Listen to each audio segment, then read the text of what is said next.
अमंगल पांडे जी चुनौती देते हैं हमको।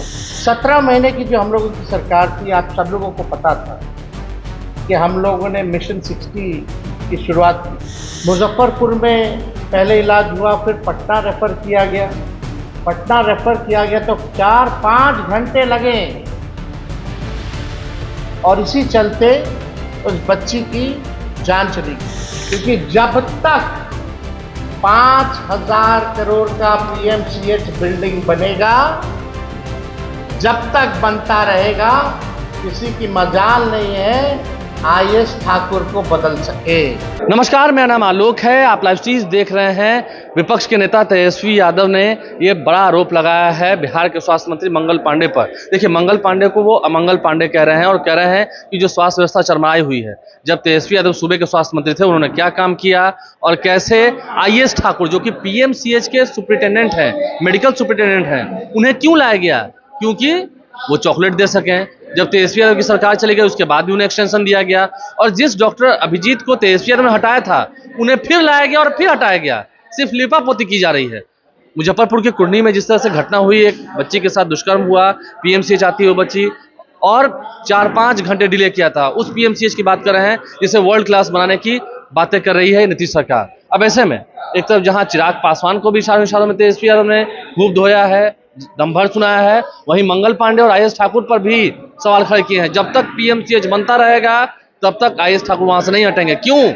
पैसे का खेल है, मोटे पैसे का खेल है। तेजस्वी यादव क्या करें, आपको सुनाते हैं। हम 17 महीने सरकार में थे और 17 महीने जिस व्यवस्था को हमने सुधारा है, कुछ चीजें आप लोगों के समक्ष रखना चाहिए। अमंगल पांडे जी चुनौती देते हैं हमको, लेकिन उनके पास कोई जवाब नहीं। हमने तो चुनौती स्वीकार किया। आइए, कहाँ आना है, समय बता दो, जगह बता दो, पूरे ढंग से हम लोग डिबेट करेंगे, एक सकारात्मक डिबेट करेंगे। लेकिन उसके बाद से ना उन्होंने तारीख बताया, ना समय बताया। 17 महीने की जो हम लोगों की सरकार थी, आप सब लोगों को पता था कि हम लोगों ने मिशन 60 की शुरुआत की, मिशन बुनियाद की शुरुआत की, मिशन परिवर्तन की शुरुआत की, और ये सुनिश्चित कराया कि जितने भी अस्पताल हैं, साफ सफाई, स्वास्थ्यकर्मी, नर्सों और चिकित्सकों की उपलब्धता इस मिशन के जरिए हम लोगों ने कराने का काम किया। आपको पता होगा, एक रेफरल पॉलिसी हम लोग लाए थे। क्या उस रेफरल पॉलिसी का इम्प्लीमेंटेशन हो रहा है? हम लोग चाहते थे कि जिला में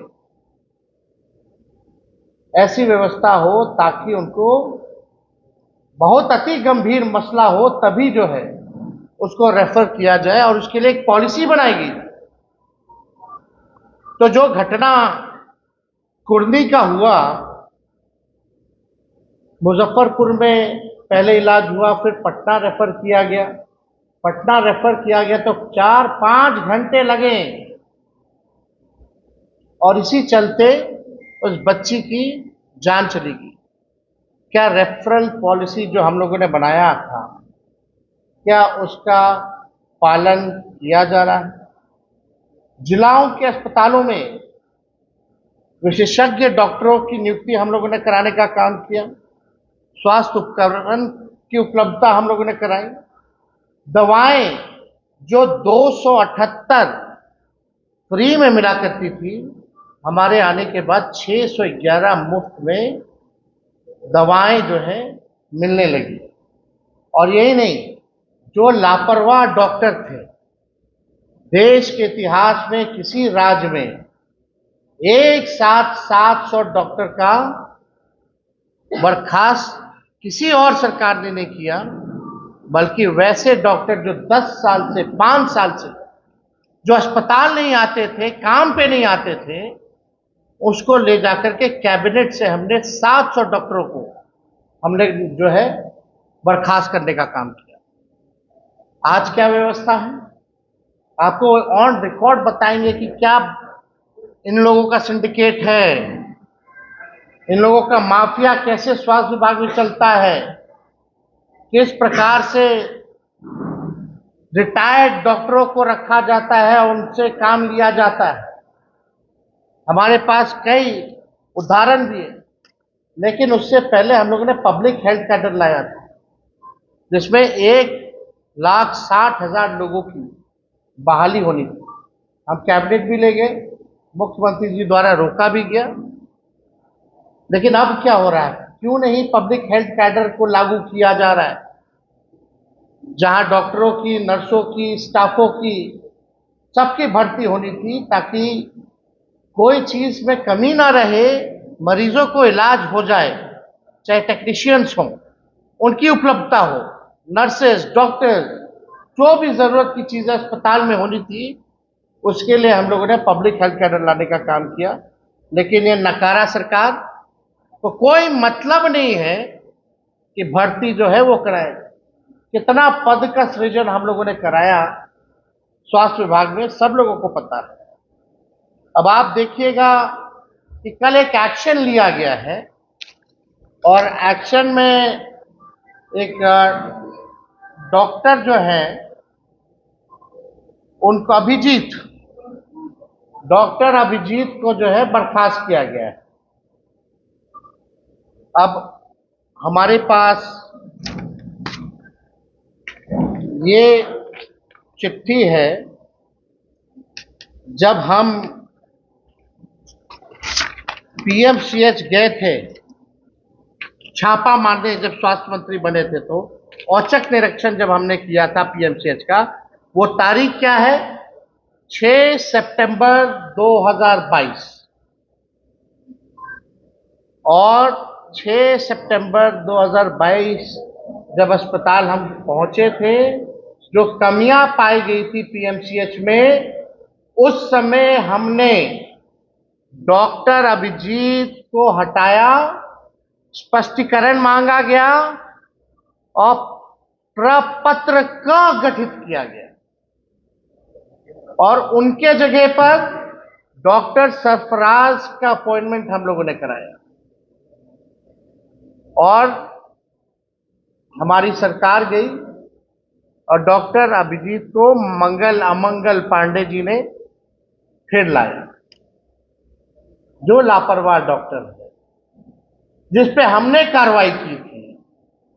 हमारी सरकार हटने के बाद फिर से उसी डॉक्टर को लाया गया है, और आपको बता दें कि उस डॉक्टर को लाया गया क्योंकि ये व्यक्ति जो है प्योर आरएसएस का व्यक्ति है।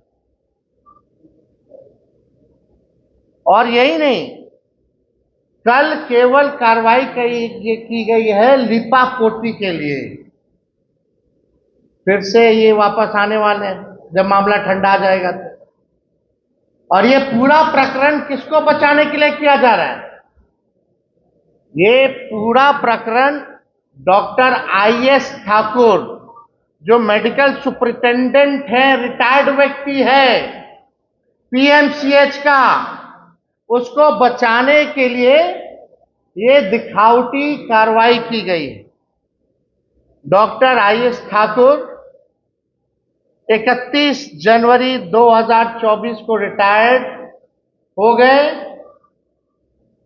और महागठबंधन की सरकार गिरी 28 जनवरी को 2024 को, और आईएस ठाकुर को फिर से एक्सटेंशन दे दिया गया 1 फरवरी 2024 को।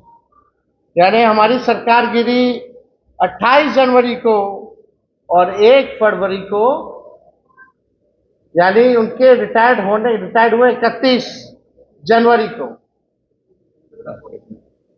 बिना स्वास्थ्य मंत्री, उस समय डिपार्टमेंट भी तय नहीं था, सीधे मुख्यमंत्री ने साइन किया इसके एक्सटेंशन को लेकर के। और ये इसलिए हो रहा है, आपको हम बता दें, क्योंकि जब तक 5,000 करोड़ का पीएमसीएच बिल्डिंग बनेगा, जब तक बनता रहेगा, किसी की मजाल नहीं है आईएस ठाकुर को बदल सके। ये आप नोट कर लीजिएगा, ये 5,000 करोड़ का जो पीएमसीएच बन रहा है, क्या रिटायर्ड व्यक्ति इसमें क्या खूबी है भाई? इनके अलावा कोई पीएमसीएच ही नहीं चला सकता? और कोई काबिल लोग नहीं है क्या इनके अलावा कि जो है पीएमसीएच चला सके? तो ये पूरा जो कवायद आप देखिएगा, ये पूरा कवायद इनको बचाने के लिए चल रहा है। अब हमारे पास देखिए प्रमाण भी है। आप लोग बोलिएगा कि भाई कैसे कैसे? ये डॉक्टर अभिजीत को जब हमने हटाया था, कार्रवाई की थी, उसका विरुद्ध जो आरोप पत्र जो गठित किया गया था, ये उसका चिट्ठी है, नोटिस है, सारा एविडेंस के साथ हम लोग जो है बात कर रहे हैं। और एक अखबार में यह भी निकाला गया कि पीएमसीएच ने उप मुख्यमंत्री के निरीक्षण के 9 दिन बाद मांगा स्पष्टीकरण। आप देखिएगा, अब ये डॉक्टर सरफराज का अपॉइंटमेंट, जब डॉक्टर अभिजीत को हटा करके डॉक्टर सरफराज को जब हमने रखा था, तो इसका अपॉइंटमेंट भी है। और तीसरा, जो आईएस ठाकुर को एक्सटेंशन मिला, जो डायरेक्ट मुख्यमंत्री जी से कराया गया था, ये उसका भी नोटिफिकेशन हमारे पास। अब अभिजीत जी के खिलाफ जो आरोप पत्र है, ये सारा जो नोटिस है हम आप लोगों को उपलब्ध भी। अब मुख्यमंत्री जी तो अचेत अवस्था में है, मुख्यमंत्री जी तो अचेत अवस्था में है। अब पूरा बिहार जानता है कि डीके जो है वही चला रहे हैं।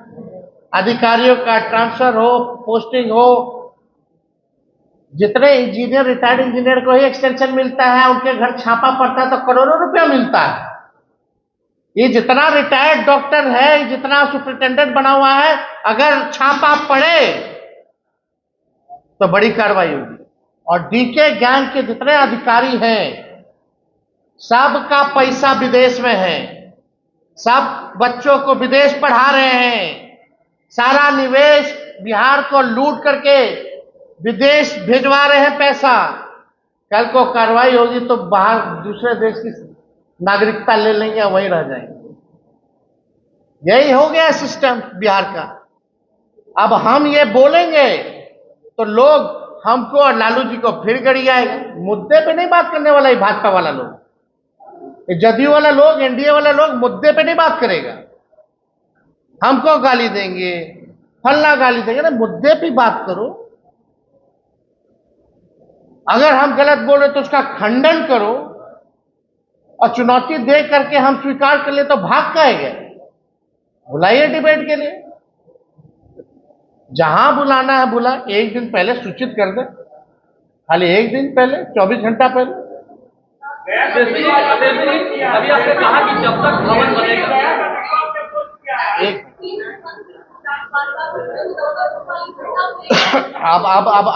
आप ये विषय इससे संबंधित नहीं, जो अब आप देखिए, सरकार में कौन लोग हैं? एनडीए है ना सरकार में। चिराग जी की पार्टी एनडीए में है, नीतीश जी की पार्टी एनडीए में है, बीजेपी एनडीए में है। ये लोग एक दूसरे को पत्र लिख रहा है, ये सब नौटंकी हो रहा है। इस पे इतना निर्मम हत्या किया गया और सिस्टम द्वारा जो है उसकी मौत हो गई। ये नौटंकी क्या कर रहे हो भाई? बाहर निकलो, सरकार से इस्तीफा दो। अगर तुम्हारी कोई नहीं सुन रहा तो बाहर निकलो। लेकिन लोभी लोग हैं, कुर्सी मिल गया तो अपने पिताजी की बेइज्जती को भी भूल गए लोग, पार्टी को तोड़ दिया वो भी भूल गए लोग। कुर्सी मिलने पे, कुर्सी मिल गया तो परिवार को बांटने का जो काम हुआ वो भी लोग भूल गए।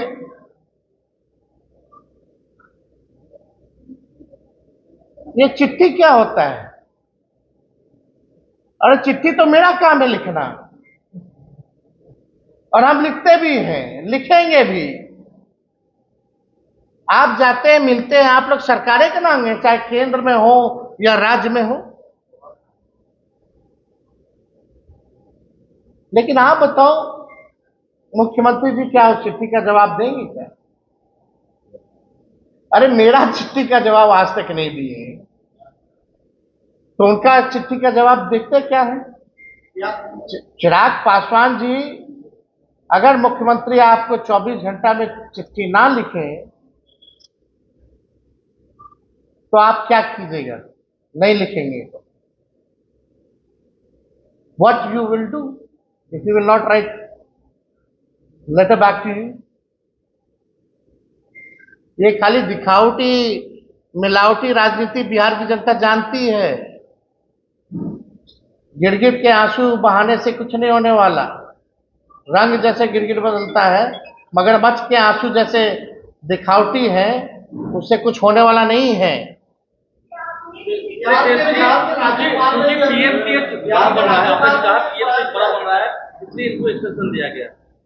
हाँ भाई, इंजीनियर क्या है? कौन? आयुष ठाकुर सुपरिटेंडेंट है। सारा हिसाब किताब उन्हीं को ना देखना होता है भाई। उनके कैंपस का बिल्डिंग बन रहा है ना। Who is the head of PMCS? Tell me. अब आप तो होशियार हैं। हाँ, चॉकलेट के लिए, चॉकलेट के लिए अब पता नहीं, आप जो छापा मरवाइए, रिटायर इंजीनियर क्या मरता है ना, मरवाइए, पता चल जाएगा भाई। सब डीके गैंग का लोग मारता है। चलिए, थैंक यू, हो गया, धन्यवाद। तो तेजस्वी यादव ने क्या कुछ कहा, हमने आपको सुनवाया उनकी पूरी बात को, कैसे निशाने पर सरकार थी, नीतीश सरकार थी, उनकी पूरी बात हमने यहाँ तक पहुंचाई है। और चैनल को सब्सक्राइब कर लें, साथ साथ फेसबुक पेज भी लाइक करें। आईएएस ठाकुर पर सच में क्यों कार्रवाई नहीं होती है? क्या सच में वो भगवान के दूत हैं, दूध के धुले हुए हैं, या इतना बेहतरीन काम करते हैं कि सभी लोग उनके पीछे हाथ धोकर पड़ गए हैं? बहुत धन्यवाद।